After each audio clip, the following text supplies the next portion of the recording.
Okay, so last time we discussed the ENM induction. As I said, ENM induction is definitely the hardest part, but it is the most fun part. We're going to see a lot of interesting applications.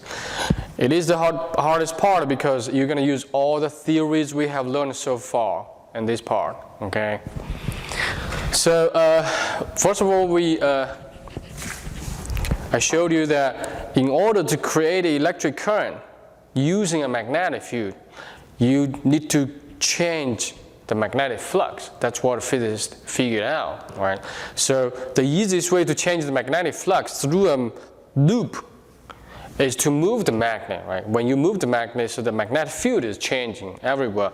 So, but the area is not changing, the flux is changing, right? So that's why when you do this, or use the antipole, you will see a current, and this solenoid, remember this solenoid is not connected to any battery or anything like that. The current actually only comes from the magnetic field. Very amazing, and that's how we can generate electricity in real life. I'm going to show you that in a little bit, okay?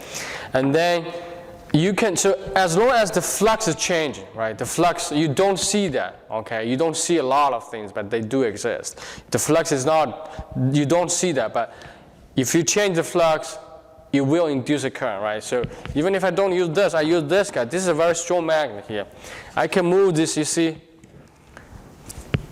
You see, I move this guy and this magnetic field.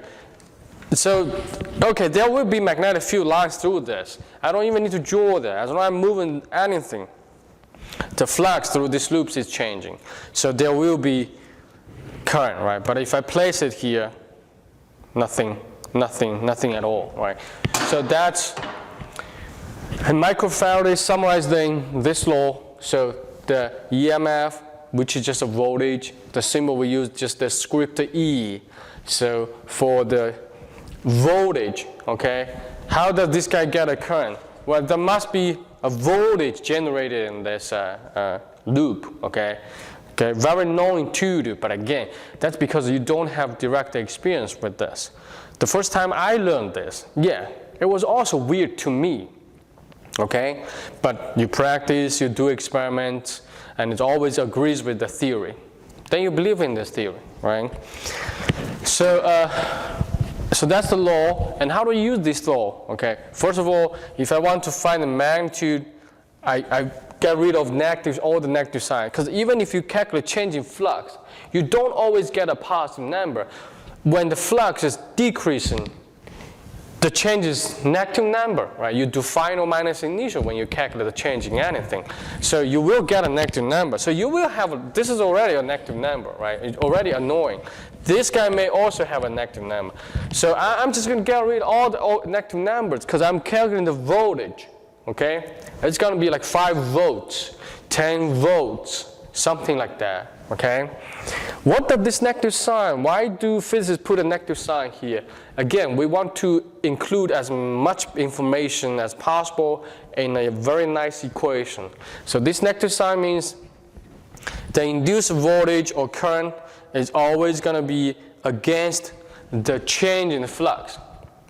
You read that sentence, you don't know what it means, right? So you do a problem, you solve a problem, you practice this law, then you will know what it means, okay? So it's called Lenz's law, okay?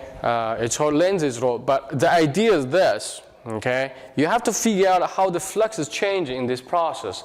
Then you're going to draw the magnetic field created by this loop itself. Then use that B induced to calculate, find out the I induced, the direction of the I induced, okay? So it's better to understand that in a real problem. That's what we did last time, right? Okay? So practice it. The first time you use this law, the first time you do these 4 steps, it's gonna take you some time to digest it, take you some time to think it through, okay? But once you get used to it, once you have done many exercises, then you will get the idea. You will do it a little bit faster, okay? So let's say we do a different problem, okay? Still this guy, still the North Pole, but now let's say if I move the North Pole So last time we figured out it's going to be clockwise, right? Counterclockwise in the loop. Now, I'm going to erase always follow these 4 steps. So I still have this magnet here. I still have this loop here. Now what do I do is that, what if I move this magnet away from the loop, right? I'm going to do the opposite.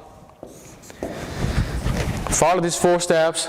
Don't try to figure it out using your own theory. Don't try to figure it out in 1 step, okay? Now, what is the direction of the B external? The B external still comes from this magnet, right? So how do you draw the B external? Well, you still draw it the same way, because this is a north pole. It doesn't matter if this guy is moving toward this loop or away from the loop. The lines you draw from the north pole is always going to be there. So it's still going to be down. Now, by moving this bar magnet away from the loop, how does the flux change through the loop? Okay, as we said last time, this is almost perpendicular to the loop, these lines, so the flux is going to be almost B times A. We don't need to do the integral to find the exact numbers. We just need to figure out if it's going to increase or decrease, right? You're moving this pole away from it. And it doesn't really matter which pole this is, right? You're moving something, okay, away from the pole to 1 mile away. Of course, whatever you call this, flux, field, some kind of signal, it's going to get weaker and weaker because the source is moving away from that guy. It's going to receive anything from this guy weaker and weaker, right? So whatever you call it, this guy is going to definitely decrease. So flux decrease, or you use the definition. Area doesn't change. This is almost B times A, but the B is going to get weaker and weaker, right? Because you move a pole away from this guy. Of course, the magnetic field this guy feels, it's going to be weaker and weaker. It doesn't matter if it's north pole or south pole. It doesn't really matter how you draw these lines, right? Okay, so by doing this, the flux decrease. Okay, now the conclusion is this. As long as the flux changes, doesn't matter how it changes, there will be an induced voltage and an induced current in this loop, okay? But how does the current go?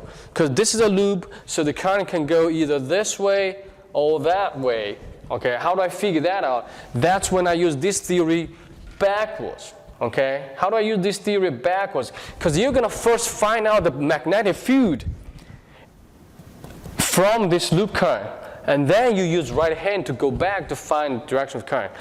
Because this B induced is connected to the second step. Because Lenz's law says, this B induced, which is the magnetic field created by this loop itself, because the loop itself is going to have an I induced for sure.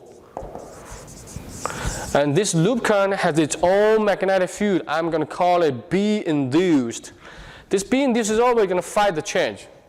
Okay, in this case, how does it fight the change? What is the change? Decreasing. So there's some lines, some magnetic flux, magnetic field lines going down. The loop feels, okay, there's a lot of lines going down through me. But though for some reason I'm losing these lines, right? I don't even care what's causing this change. But I feel that I'm getting less line in this direction.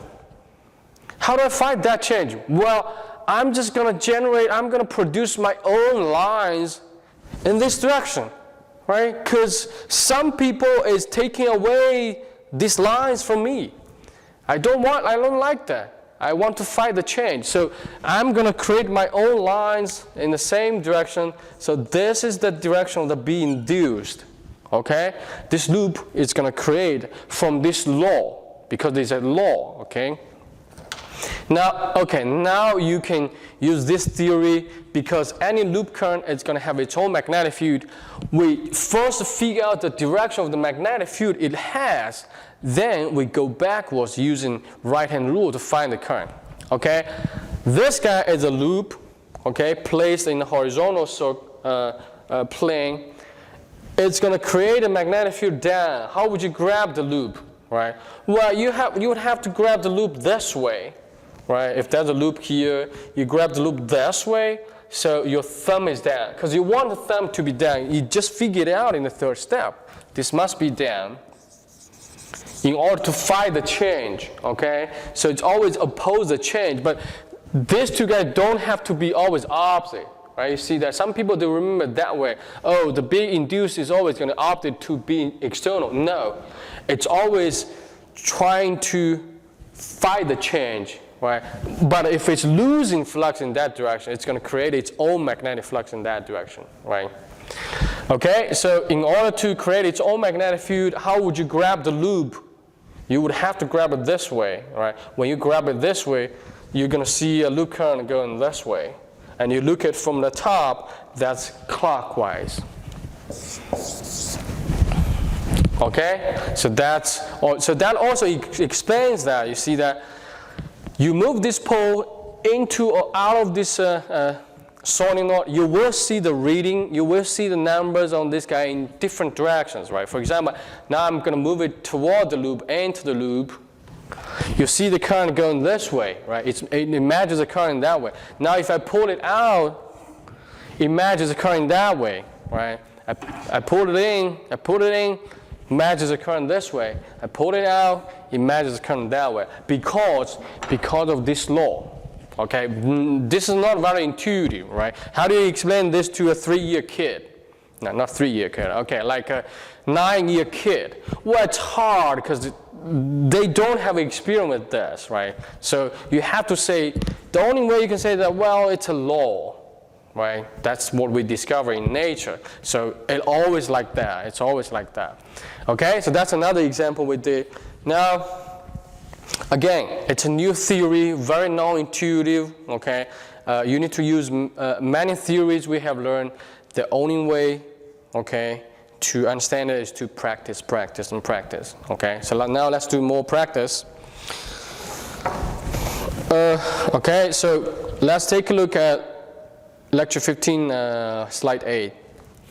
What is the direction of the induced current in the loop? Now see, it's the same loop. Now we're going to flip the poles. Let's move the south pole to the loop. What is the direction of the induced current in this loop? Okay, use these 4 steps, okay, and then try to figure out the direction of the current. Then let's compare our answers.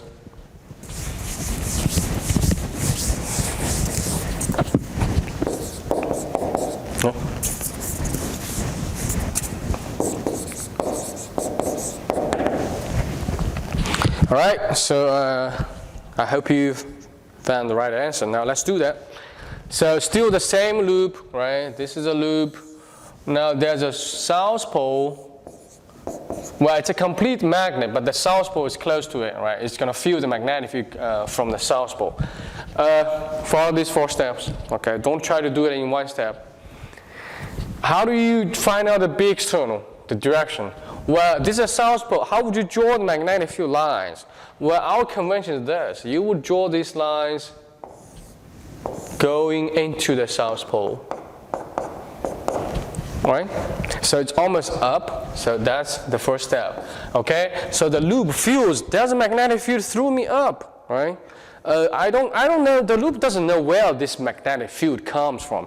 It just feels there's a magnetic field up. Now, okay, what is, okay, the south pole, the magnet is moving toward the loop. It's moving toward the loop, so that's the change. But how does it change the flux through the loop, this closed loop? Well, again, think about it, right? I don't even care if it's a north, south pole, north pole. Take an extreme case. Okay, it's coming from 1 mile away. So whatever effect on this loop is going to be almost 0, right? And then it's coming toward it, okay? Doesn't matter what you are measuring. It's going to get stronger and stronger, right? Because it's getting some signal from this guy. So the flux must get stronger, increase, right? So it's getting more and more lines, right? Again, if you use the definition, the flux is going to be almost B times A. A is not changing, right? Because that's the area of the loop. I'm not changing the area. But then this guy is moving toward the loop, so B is going to go up. It's going to feel a stronger and stronger magnetic field. Of course, the flux is going to increase because you multiply these two numbers. Now, the conclusion is this. Okay, from the E&M induction, the theory for E&M induction, there must be a current in this loop, right? There must be a current in this loop. So the loop, let me see if I can use this. Okay, so there's a loop here. So there must be a current in this loop, okay? But the loop current can go this way or that way. How do I figure that out? Well, you're going to do it backwards because you're going to first figure out the magnetic field created by this loop using Lenz's law. Then use this theory we learned last time to figure out the current, right? So how do I figure out the B induced? So this guy has an I induced. We'll have an I induced in this process. We'll have a B induced created by its own current, right? And then what is this B induced? We first figure out this. It's going to fight the change. It's going to fight the change. What is the change? Okay, it's feeling something, a lot of lines up, increasing, right? So the loop feels, oh, there's a lot of lines through me, increasing. I don't like that. How do I find that change? Well, I'm going to create my own lines down to fight the change because I'm getting more and more lines up. I don't like that. So B induced is going to be in this direction for sure to fight the change, right? Okay, so this is going to be down to fight the change, right? Okay, so this loop current, so it will have some current, but I first know the current is down, the magnetic field is down. How would I grab the loop so my thumb is down? Well, you have to grab it this way, right? Imagine your palm is really big. So your thumb is down, so you have to grab the loop this way, and your four fingers are in the direction of the current, so the current is going to go, if you look at it from the top, right, that's going to be clockwise. So this is the answer, clockwise, okay? So always these four steps, follow these four steps. Now let's take a look at the next question, slide 9. Okay, so it's a little bit different, but it's still these four steps. Now I'm going to erase this. Erase this again. Okay. I'm also going to, let's do it here. So I'm going to erase this. Because we don't need to calculate any number right now. So this is a little bit different than what we just saw. There's a straight wire here. This guy has a current. And then we're going to place a rectangle loop here, okay? And then we want to induce a current on this loop. It's still a loop. It doesn't have to be a circle, right? As long as a loop, you can induce a current in this loop, this way or that way, right? So again, it's going to only be clockwise or counterclockwise. Right? Now, what's happening? Something must be changing in the problem, okay? If the current in the straight wire is increasing, so this guy is increasing, this current. Okay, how does that gonna affect this guy, right? Because you're increasing this wire. Well, you place this loop current in this region. You see that now we need to use the theory you learned before. Forget about this loop current. Forget about the loop. The loop doesn't have a current yet. This guy, the straight wire, a long straight wire carrying current, it's going to create its own magnetic field, right? That's what we learned in lecture 13, I believe. Yes, okay. Lecture 13, okay. Slide 11, 12, okay. How do I figure out so this guy has its own magnetic field. How do I figure out its own magnetic field? You grab it, right? Remember, I used this guy to show you how to find the magnetic field, right? So now you can do the same thing. This guy, straight wire, has the loop has a current up. How do I find the magnetic field? You grab the wire. Once you grab the wire, you know which one is which, right? Because this is different than that. Once you grab the wire, you see that now the current is straight. You have to use the thumb for the current. Now, thumb in the current. Your 4 fingers are in the direction of the magnetic field. So you see a magnetic field. So the magnetic field around this guy is going to be this way. So it's hard to draw these circles, right? You would draw it this way. Well, you can draw the circles. But again, it's easier. We learned that to draw dots and crosses to help us, right? So instead of drawing these circles, on this side, you can see all the circles are coming out, right? All the circles coming out.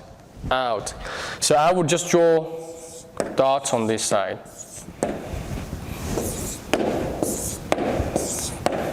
Right? On this side, to the left of this wire, you always see these lines coming out. What about this side? Well, then you're going to see crosses, right? You're going to see all these lines going in.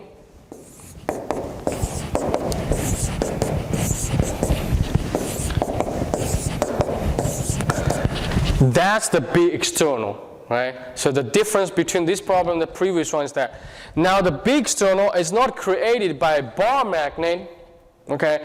It's created by a straight wire, because we learned that a straight wire, if it carries current, it's going to have its own magnetic field. So you place this loop in that magnetic field, this is going to be external, it feels.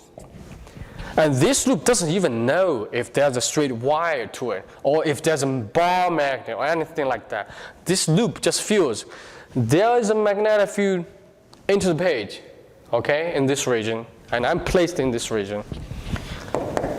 So, okay, so I'm going to draw this into the page, okay? So, and then, okay, second step. How does the flux change? How does the flux change? Well, okay, in this case, again, so this is perpendicular. So the flux is definitely going to be B times A, right? So now I can remove that. I don't need this anymore, I guess. So B times A, so we're not changing A, because they're still the same loop, right? The rectangle loop. So does the B change? Okay.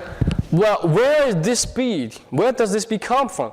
The B comes from this guy, the straight wire. What is the equation for this B? If you still remember that, or you can just take a look at the slide. mu naught times I 2 pi divided by 2 pi d, right? So the problem says, I'm going to increase this current. Take a look at the equation. Okay, if you increase the current in this wire, the magnetic field created by this straight wire is going to increase for sure. Again, this is also intuitive, right? You increase the source.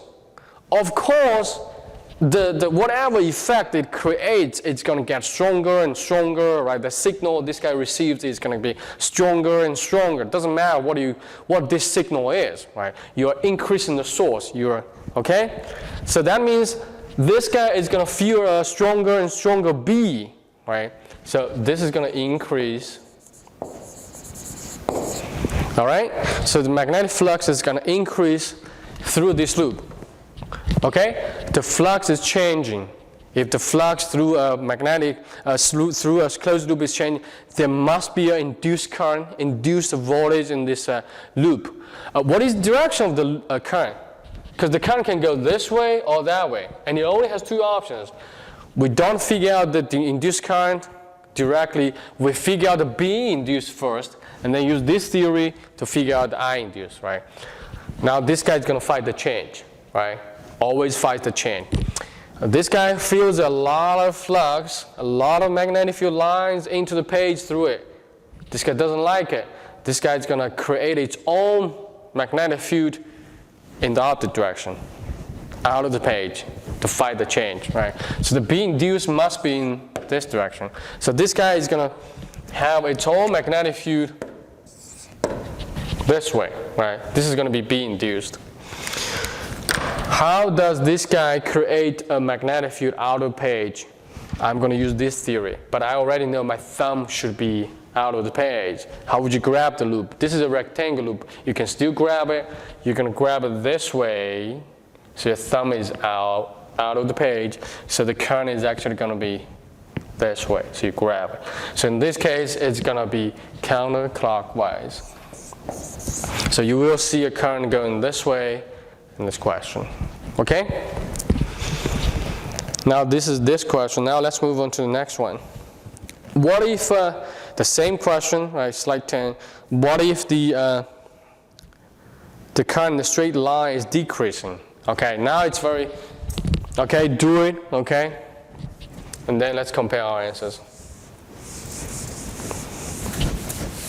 All right, so now, okay, I'm also going to increase this, erase this. Now the current is decreasing, nothing changes, right? But I'm just going to decrease the current. Follow the 4 steps. What is the direction of B external? Well, the B decreases, but the direction is still up, right? The problem doesn't say that I'm going to reverse the direction. So this B external, this guy feels, because this loop is to the right of this straight line, it still feels a magnetic field into the page, okay? So this doesn't change. Now I'm going to decrease this current. If I decrease this current from this equation, of course the magnetic field it creates is going to decrease. So this is going to be decrease.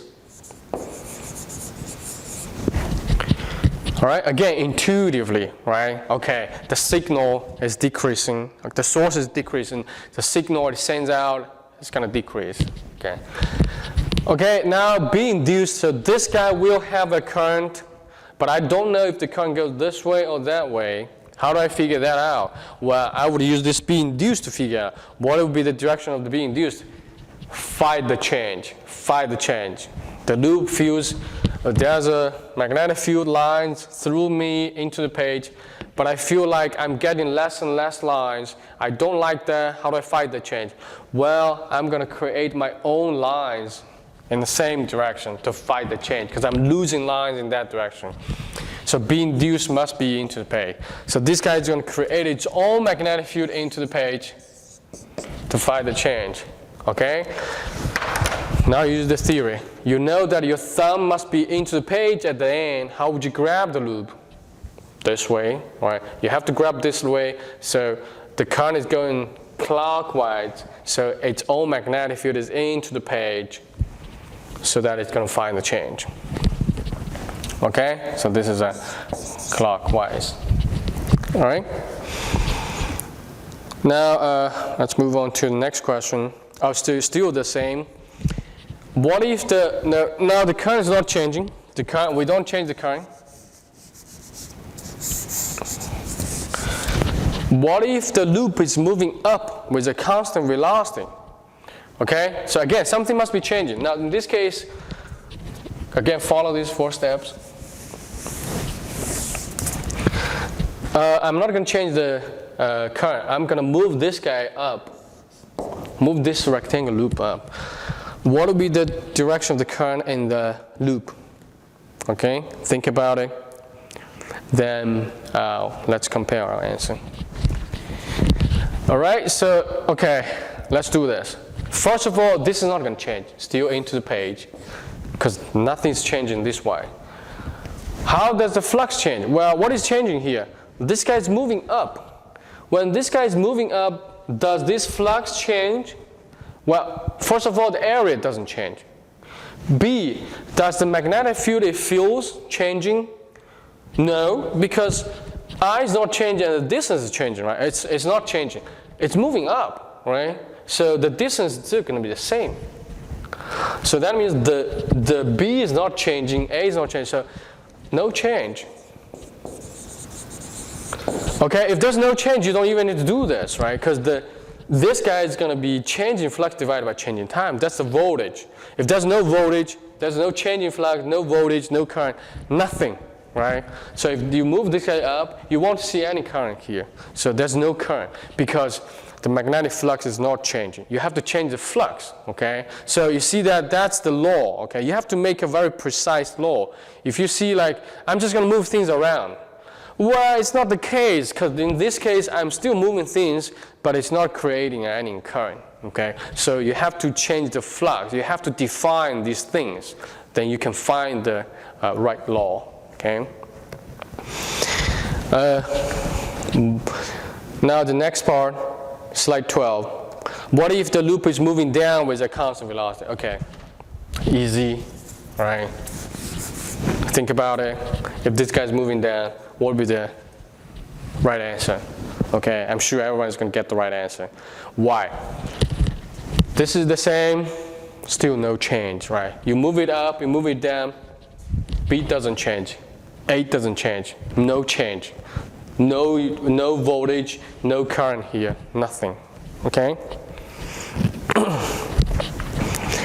The next part, 13.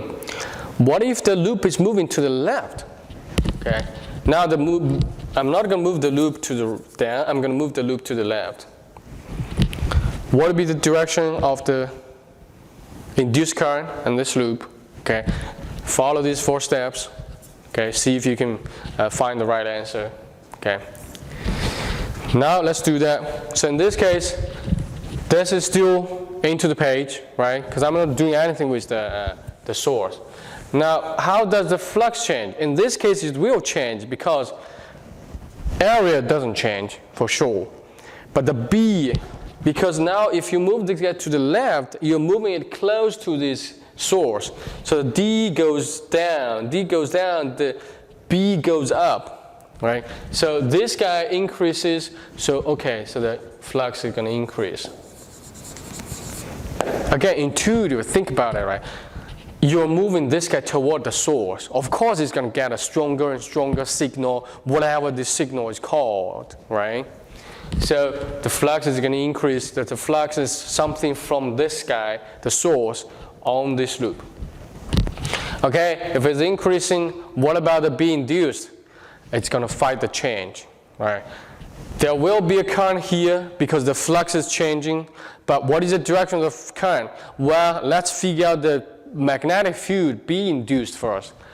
This guy feels a magnetic flux, a lot of lines into the page, and then by doing this, this guy feels more and more lines in that direction. How does it fight the change? Well, it's going to create its own magnetic field out of the page. Right? So, okay, B induced must be out of the page, okay, to fight the change. How does, which direction should, is the current?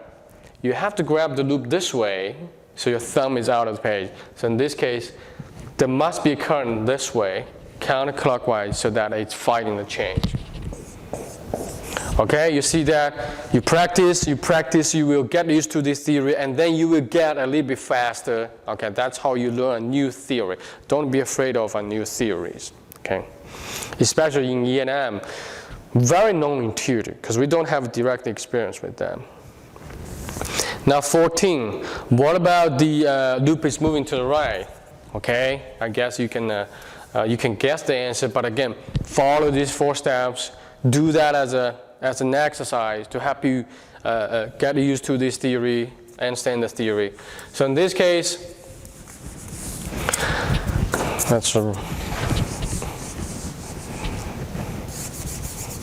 so I'm moving this guy to the right. It still feels the magnetic field into the page, right? Because on this side, you're going to draw all these crosses. But now if you move this guy to the right, it's going to feel a weaker and weaker magnetic field, right? You're moving it away from the source. Of course, the signal it receives is going to decrease. Okay? It feels the magnetic field into the page, decreasing. How does it fight the change? Well, it's going to create its own magnetic field into the page. So in this case, that's going to be the B induced. How does it create a magnetic field into the page? Well, you would have to grab the loop this way so that your thumb is into page. Then the current must go clockwise. Okay? Practice. Now, okay, let's do more practice. Slide 15. Now, in this case, there's a square loop of copper wire, okay, pulled through a region of magnetic field. Okay, so I'm going to erase this. there's a magnetic field in a certain region, okay, only in this region there's a magnetic field, and the magnetic field is out of the page, a lot of dots.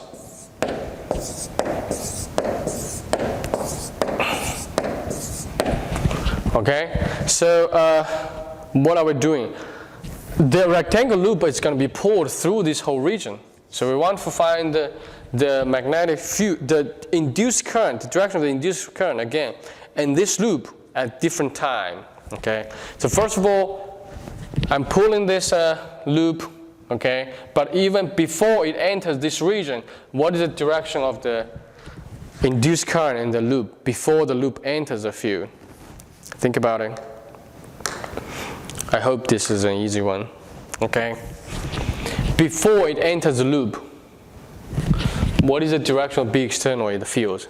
There's no B external through it, right? Because B is in this region, it hasn't entered the region yet. So there's nothing here, right? You don't need to do that. So it's pretty much you're just pulling something in that direction for fun, right? You're not doing E&M induction because there's no magnetic field yet. Okay, so of course there will be no current. Okay. What if the loop is entering the field? Okay, so now it's here. It's entering the field, so part of it is already in the field, right? So now let's figure out the direction of the induced current. Okay, try that. Use these 4 steps. Okay. So what is the direction of B external? That's the B external in the fields, out of the page. What is the, how does the flux change in this case? Well, okay, when you pull this loop into this region, right, okay, the magnetic field is not changing, but this portion inside the loop is getting larger and larger, right? Because when you calculate flux, you're going to do B times A, but there's nothing here. So when you do B times A, you can only count this portion, which is already in the loop, in the region. But when you're pulling it into the region, this portion is going to get larger and larger. So when you're doing that, this guy is going to increase, right? Okay, so the flux increases. How does it fight the change? It wants to create its own magnetic field in the opposite direction, right? Because it feels the magnetic field into the page more and more, so it's going to create its own magnetic field into the page, right? It feels the magnetic field out of the page. Okay, did I say into or out of the page? I don't know. Okay, so and then how does it create its own magnetic field into the page? You know your thumb should be into the page, so you have to grab the loop this way, so it's going to have a current clockwise. Okay. Okay, so clockwise. Now, what if the loop is entirely in the field? Okay, so that means you have already pulled this guy inside. The loop is here, but the loop is still moving at a constant velocity. What is the direction of the induced current in the loop? Okay, think about it. Follow these 4 steps.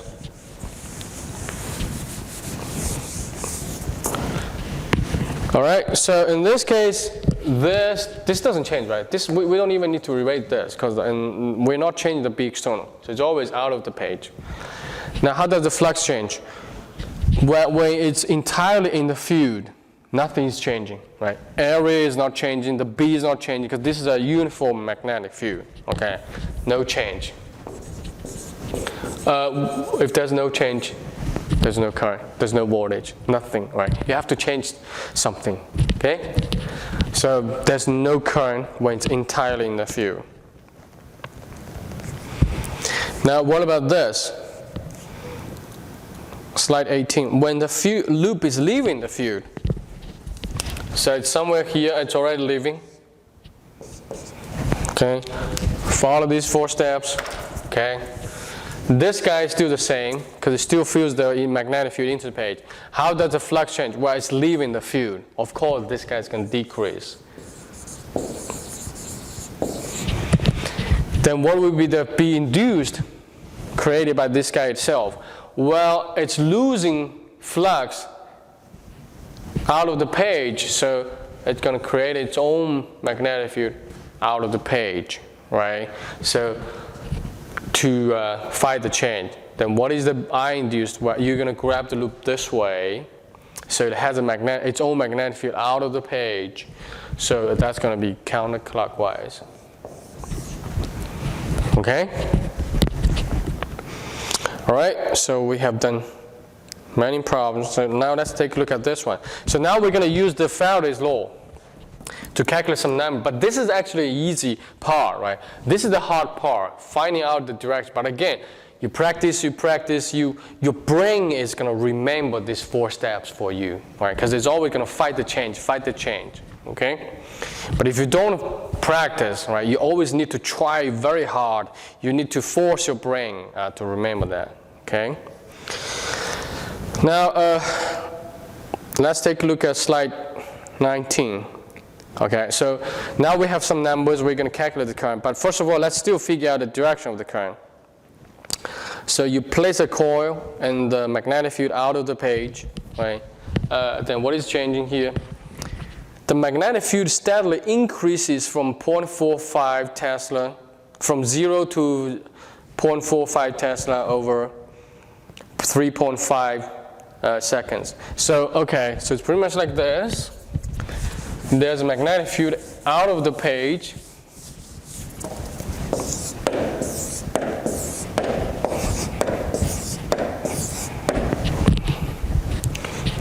And then the loop is placed. Okay, so there's a loop coil placed in this magnetic field. Okay, and then if this magnetic field increases, what is the direction of the induced current in this loop, in this coil? Follow these 4 steps. First of all, out of the page, right? Now, how does the flux change? Well, the area doesn't change. The magnetic field increases, so this guy is going to increase. Right? Now, then what is B induced? Well, it feels a lot of lines coming out. It's going to create its own lines into the page to fight the change, right? So then what is I induced? Well, how does it create its own magnetic field into the page? You're going to grab the coil this way, right? So your 4 fingers are in that direction. So that's going to be clockwise. Okay, so that's the direction of the induced current in the coil. Okay, still lenses law. Now we're going to do some math using this equation. Okay, in Faraday's law. What is the magnitude of induced current in the coil? Okay, but again, first of all, this equation, a lot of people, they make this mistake. This is EMF, which is the voltage. This guy doesn't calculate the current for you. Once you have the voltage, you use Ohm's law. Okay, you use Ohm's law to find the current. So don't forget this step. A lot of people, when they see a problem in this part, what is the induced something? Oh, this is Faraday's law. I'm going to put the numbers in here. Okay, that's the answer. No, you only get the voltage, like 10 volts. This is the current you're going to do. But this step is the easy one, right? Ohm's law. So, okay, so let's do this. So first of all, you're going to, okay, do we have all the numbers? We need 15 turns, so that's the big end. The direction, okay, perpendicular, okay. So because this is perpendicular, so if you want to calculate the flux, you're going to do B times A, right, for the flux. The coil is, okay, so let's do that. Now, okay, let me erase this. I don't think we need this anymore because we have done this many times. So I'm going to first calculate the voltage, right? The induced EMF. So that's going to be N changing flux divided by changing time. Okay? So the N is given. Now the changing flux, changing anything is going to be final minus initial, right? So you would just do final flux minus initial flux divided by time, and then use absolute by side because you don't know which one is larger, right? Now, how do I calculate this two fluxes, right? The number n is given, the time is also given, right? The magnetic field steadily increases from this over 3.5 seconds. So that's the time for the process. So I already know the n, already know the time, 3.5 seconds.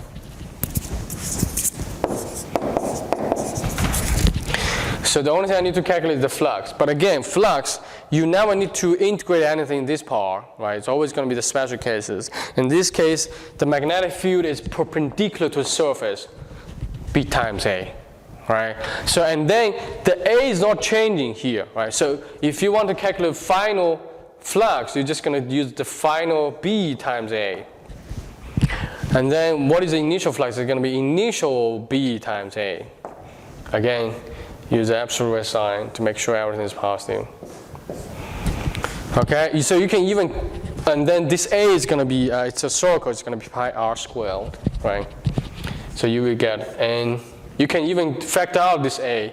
So it's going to be pi r squared, okay? And then let's put this delta t here. Now you're just going to have final B minus initial B. Right? Let's see all the numbers. Yes, we do have all the numbers. And then, okay, what's the words? Like diameter is 6 centimeters. So that means the radius is going to be 3 centimeters. Don't plug in the number.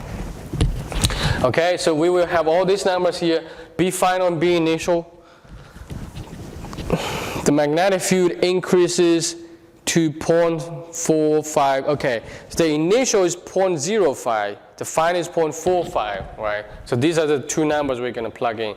Initial is 0.05. Final, it's going to be 0.45 Tesla. Okay? You're going to put all these numbers in. You see, you already have these numbers. You're going to calculate the voltage. Again, this is not the right answer. This is only the voltage. Once you have that number, you're going to do this Ohm's law, okay? This is going to be the voltage you plug in, okay? And then the resistance is given, right? It says that the coil has a resistance 4 ohm, okay? So that's going to be the final answer, okay? So you're going to get the voltage, okay? You will get the voltage. If you plug numbers in, you will get the voltage. It's going to be 4.85 times 10 to the negative 3 volts when you do this, right? But this is not the final answer. This is the induced EMF or induced voltage. In order to find the current, you're going to do this divided by the resistance, which is going to be 1.21 times 10 to the negative 3 amp. Okay, so that's the final answer. And this is a very weak current, right? You see that in the order of 10 to the negative third. Okay, so that's why we usually use many loops, so that the current in each loop is going to add. So at the end, you will get a strong current. Okay, I'm gonna stop here.